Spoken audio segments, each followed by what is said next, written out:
name is Sarah Montgomery, and today I will be presenting my current healthcare topic presentation.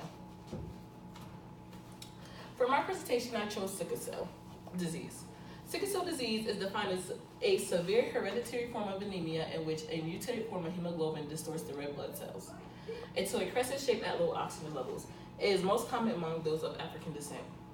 Here is pictured is a picture of a normal red blood cell, and here's a sickle cell. Who is affected by sickle cell disease, you may ask?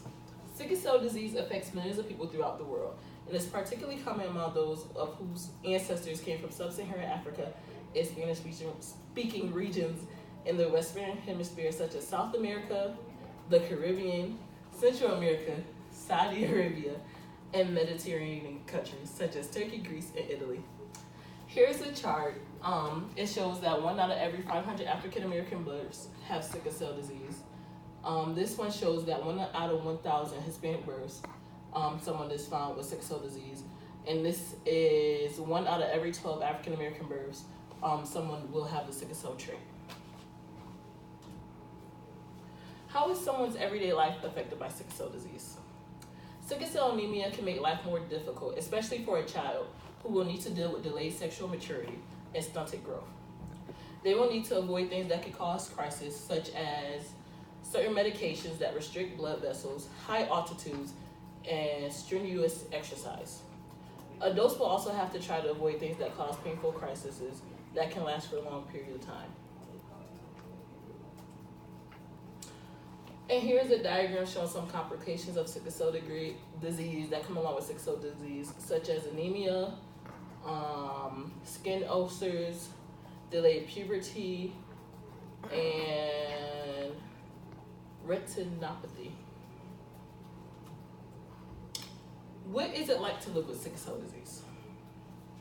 Living with sickle cell disease is manageable. There are many things that individuals can do to reduce their trips to the emergency room. There are medications and treatments that help, and eating a healthy diet also helps. Voices from inside. Shanoa Moore, 8 of Cincinnati, talks about how sickle cell disease affects children.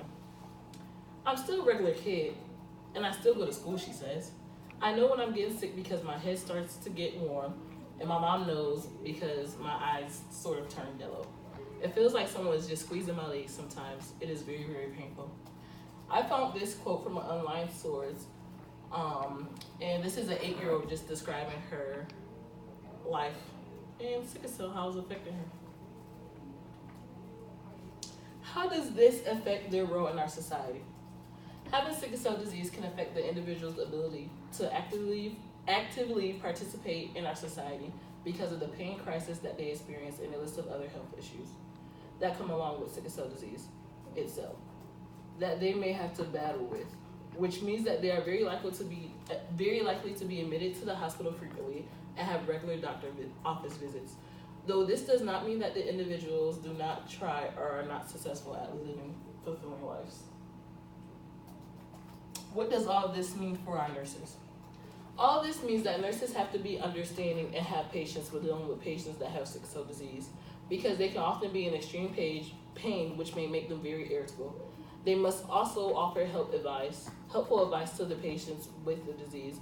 While pain management is a big part of their treatment process, nurses should still check on the patient as a whole.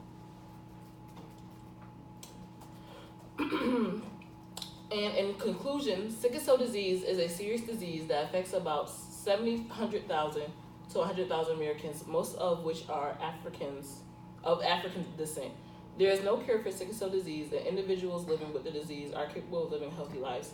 They may also need specialized treatment when they are seen at doctors or the hospitals.